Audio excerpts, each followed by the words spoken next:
Welcome back to Dungeon Brew. We are getting toward the end of our world building series, and one of the last things we have to talk about is going to be military. So we are going to cover that today, and I'm going to go ahead and let Joshua kick that off just in getting us into what things we need to consider when we're talking about military in relation to world building.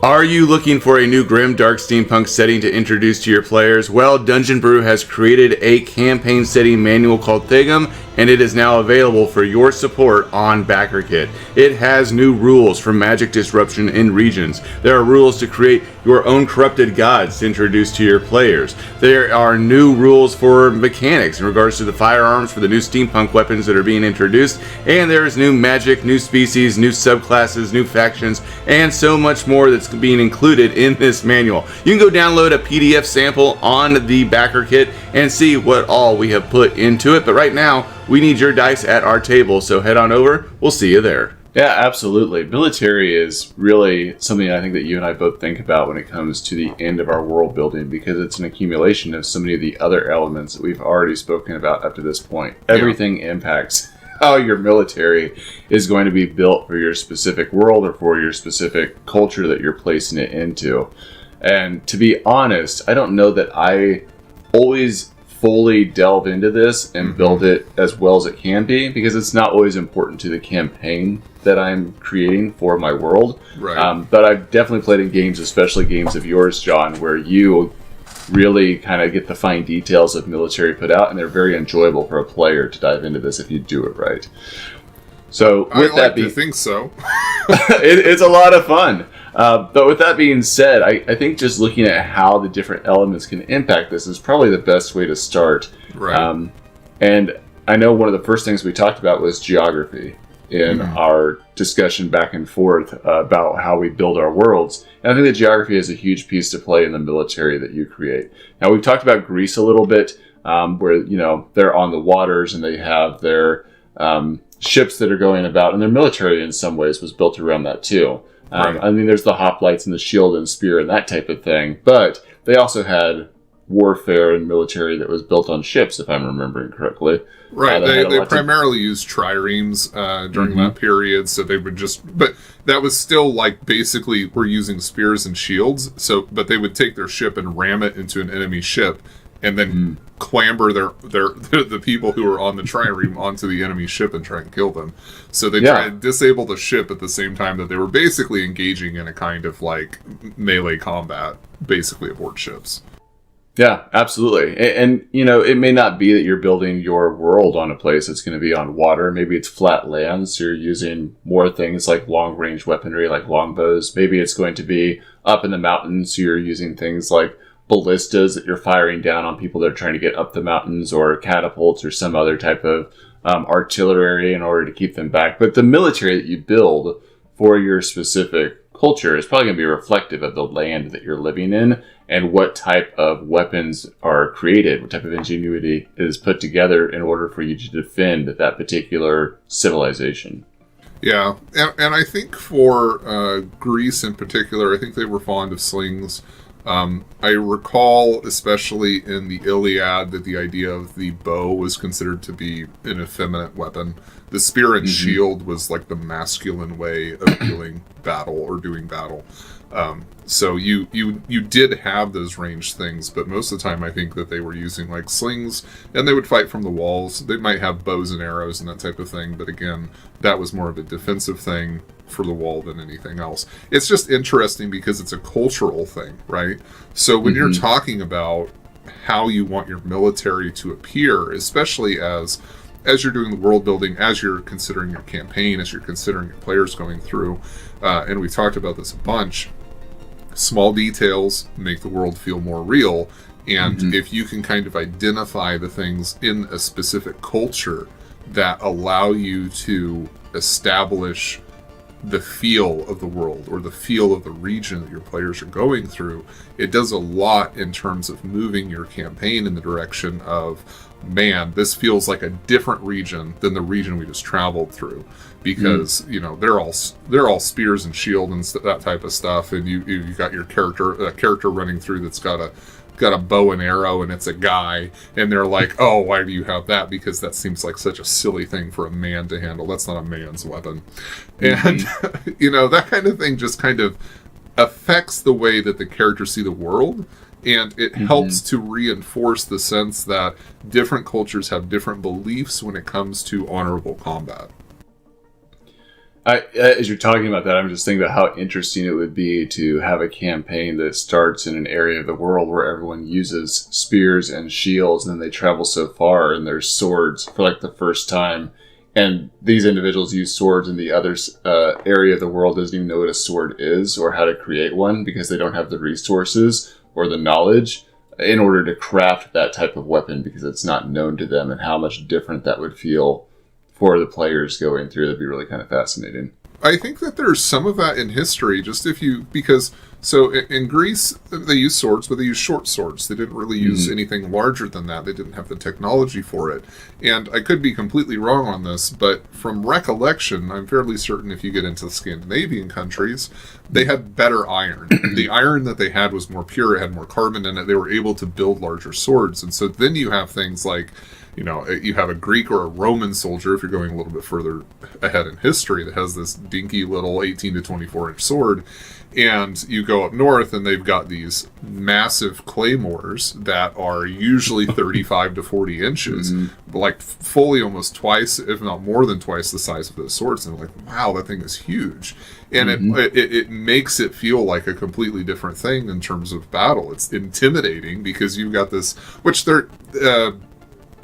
to be clear, the swords for Roman and Greek soldiers were sidearms. They primarily used a spear, but it is an intimidating thing to have somebody come in wielding this very long, very intimidating sword compared to the smaller ones that you use kind of as a last-ditch effort in battle after your spear is broken and you're in very close ranks.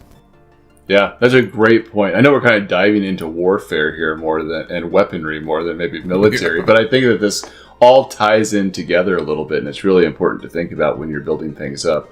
I know another thing that plays on my mind a lot when I'm thinking about the military specifically for a city or even a city guard is looking at the population of that area and their economy.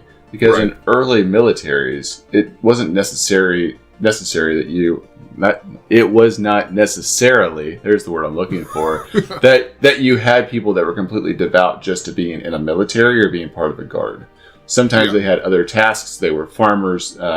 Even some populations had serfs that were part of the military that would be called upon when they needed to defend the nation or defend the capital or defend the lands. And so it's not always the case that you have specific individuals that are dedicated to a role of a military man or woman. Right, which would be a cultural thing, because, you have a Spartan society that's very militaristic, the soldiers are elevated, but like you said, it also has to do with economy. It has to do with what can they afford to do? Can they afford to have a standing army? Or is it something where they have to pull their peasant population in order to try and fill their ranks in terms of foot soldiers or bowmen, if you're talking about like medieval England, where they would have their peasantry class and working with their bows or practicing with their bows so that they had archers. And then in terms of the population, how many people do you have? Do you have enough people to field an army? Or especially in comparison to other nations. And some of that has to do with geography. It has to do with, if you got access to enough food and that type of thing where you can have a growth of population in order to field an army. You have enough food in order to sustain a long march, all those things. Sorry, I'm going to let you pick up because I know you were trying to say something. I was just going to say, or that you have enough weapons to field an army. And that's probably the thing that I get so off about this when I watch movies and they have to suddenly bring in like all of the lower class citizens to come in and defend. Like, let's take Lord of the Rings, bring in all the people from the lands to Helm's Deep to fight the orc army that's coming in, and suddenly I got an entire area just full of swords that have suddenly appeared and extra bows to give to every man, woman, and child. And I understand this is a defensible location and they probably have an armory, but you don't have who's creating all this shit on such short notice to suddenly just hand out to every person. And we see this a lot in films. And I think about this in my D&D campaigns when you have armies attacking cities. And suddenly it's like, did you just put the blacksmiths into overdrive to create just short swords all week in order to get enough weapons to hand out to everybody? Like, who's doing this? Well, and that's the other thing, is the quality of some of this stuff varies dramatically, especially depending on that timetable. If you're talking about something like that, like, we're going to turn all of our blacksmiths into making short swords, those short swords are going to be subpar. They're going to be tasty for them to break and stuff like that. And once again, we're getting caught up on weaponry. But part of this goes into military. It's an important aspect of military. It's an important aspect of economy. Do they have the resources? Do they even have the iron? Do they have the copper? Do they have the bronze? Whatever. Do they have the resources in order to be able to support the military? Especially when it comes to things like making armor, because armor requires so many resources. It's expensive to do. And while we're in the vein of Hollywood movies, the swords that just cut through armor, it's like, what's the point of having it? But it does require resources to be able to do those things. Yeah. So I'm curious for you, because you have built a lot of things that have to do with military specifically to cities. Where do you start when you're looking at building your military? We talked a lot about a lot of elements and pieces like that, but what are things you do specifically to make sure that a military is working within the world that you've built? So it kind of depends on the world specifically, and I've built a bunch of worlds. we do a lot of this, but I generally will take all the things that we've been talking about throughout this series into account when I'm looking at a given nation. So one of the things that we talked about in the last video had to do with a nation as a personality. And so I will look at that nation and go, are they militaristic? Do they have economy, or do they have a good economy? Are they aggressive? Are they defensive? Are they allies with the people around them? And what role do they play in the world? And usually I can kind of get a good sense of like what each nation is, especially when I'm talking about a region. So I have a continent, I've got half a dozen nations. Some of them are going to be more powerful than others. And so I want to make sure that I'm relativistically determining the military might of any given nation. And I've used different systems for running like mass warfare and that type of thing before. The one I'm using right now is actually closer to the Beckme system for battle ratings and that type of thing, which I actually like quite a bit. But that notion allows me then to basically assign a very specific number and say, listen, this is the power of the military that exists here. This has to do with their experience, the equipment they have available to them, the population that they have in terms of the size of those armies. I can do all of those things and actually generate them pretty quickly so that I have a pretty solid number that tells me the military might of a given nation in relatively short order. And then I can use that in comparison and contrast to other regions around the area or around that continent. Those things give me a sense of what the military structure is like for a region, enough so that when I have characters moving through there, I can try and represent that in the things that they experience and the things that they see. Are they going to be seeing watchtowers? Are they going to see soldiers who are well armored and well equipped, or are they going to be seeing empty roads that are laden with bandits and that type of thing because no one is keeping them in check? Or are you seeing things like the few soldiers that do exist are basically wearing like gambesons, but they don't have the money in order to be able to support anything like even chainmail and that type of thing for protection? So what degree of armor do the people have who are responsible for protecting the citizenry? And what do their armies look like when they actually put them on the field? So there's a lot to it. You know, it's not something that happens overnight in the sense that how I got to the point where I do these things. I've been DMing for 20 years, and I spent a lot of effort when it comes to military because I enjoy that aspect of gameplay, and the resources that I've developed have kind of given me a sense of that. So yeah. I don't know if this is answering the question specifically. It is, and it kind of there's a lot to it. It is, and it leads into my next one. I mean, I really like military strategy. Right. For instance, I have Sun Tzu's Art of War, I read Machiavellian texts, I have Alexander the Great's Conquests, I have all these books behind me that I love reading and enjoying. And this kind of has this blending of how politics play into the military that you build. But do you think about your political ideology for your nations and creating your military, and not only in terms of like that piece, but also like the formations they use and how they engage in combat overall. Do you play into that a little bit too? I want to. So the thing is I love that same stuff. I have documents on my computer that are dedicated to actually thinking these things through and trying to develop mechanics that reflect those things, because I really like the idea of those. That being said, implementation is important. Making sure that a game in which you have mass combat occur, it needs to be exciting, it needs to be fun. It shouldn't just be something that is either one, an afterthought where it doesn't seem to make any difference, or two, is something that is so distracting and number crunching that nobody really has time to enjoy it. And getting that balance is very, very difficult. Like I said, it's something I've been playing with for a very long time. I have a ton of stuff that I've written up about it. Getting it implemented is a different thing entirely. I've done some playtesting stuff in my groups where I've thrown in bits and pieces of it, and you may be able to speak better to whether or not those things are enjoyable or not. But there are things that I do implement to try and bring in that sense of there being militaries and there being those battles that occur. And I think the most important thing for me personally when I come into doing those things is saying an army that is fielded against a group of players is more than capable of killing that group of players, especially at low and mid levels. It's a little bit different when you get to like high level, epic level type stuff, but I want the players to feel like if there's an army in front of us, we need to run because it's not a winnable fight. And I think that that's an important concept to grasp just in terms of gameplay.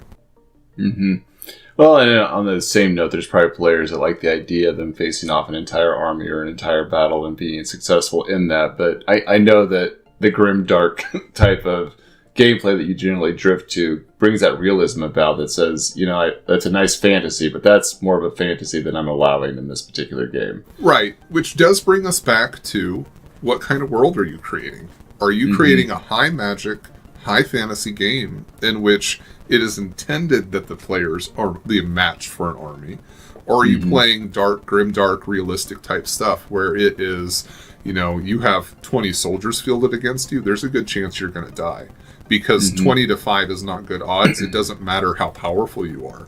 The number, realistically, you just don't have situations where one person is the equal of 20. And that is important too, just in the sense of how you want that world to come together. And those things can be expressed through the mechanics that you choose to utilize in the game. But I don't want to get too far into into that rabbit hole, because otherwise we'll spend the rest of the time talking about that too. But I do think it's important you're paying attention to technology, you're paying attention to magic, you're paying attention to the type of fantasy that you're trying to establish for the world that you're creating, and all of those things can be reflected in the type of military you have. Do you have elven griffin armies or do you have elven armies that are flying on griffins and shooting their bows and that type of thing, or do you have a more Lord of the Rings style where it's like the elves are marching on foot the same as everyone else? They don't have magical creatures to fly on. Magical creatures exist in the world, but that doesn't mean they're at the beck and call of anybody who lives in that world. Where do you fit in terms of how the military actually is represented in the world as a whole? I think my only final thought on this is that your military aspect into world building can be very flavorful. Right. So you can have a lot of fun with it in the way that you construct it and build it. Like I said, I don't always get really deep into it, depending on the game that I'm building, what I need to do. But I always like at least having an abstract idea of what the military is like for the players, because it brings the world to life for them. So even if you don't get as detailed as John does all the time, I think that there's a lot you can do with the military to make it fun for the characters and to bring the world alive. Exactly. Small things do a lot in terms of world building. Small details. You jot down a sentence or two about the nation and the military. You interject those things into your descriptions. That is sufficient for most campaigns when it comes to trying to show what the military is like in that region. Yeah. It is even having your leaders in the even having your leaders in the city talk about it and say, well, my armies are out fighting the nation to the east or to the north. Like, you immediately have that insight that there's more going on in this world than you're even aware of. Right. There's political, because we talked about political last time. If there are two nations that are in conflict, think Cold War style or even active aggressive conflict, they're going to be moving their militaries into position for protection, especially if they're considering that there's going to be a battle soon. And that's something that the players can see. They're walking down the road going from one location to another. They have to get off to the side of the road because 200 soldiers are marching east in order to try and defend the border against the neighboring nation. That is something that takes 2 minutes of description, establishes what the military is like, establishes the political atmosphere of what that region is like. And in the course of that, you can definitely say, listen, they're wearing ragged armor, or they're in glistening helms and stuff like that is well made. What does the military look like? You can do it in 2 minutes and give a ton of flavor for what that region is like without having to get into any number crunching that I get obsessed about. I love it. I have nothing else to add. I feel like I need to go read me a strategic military book now. Dungeon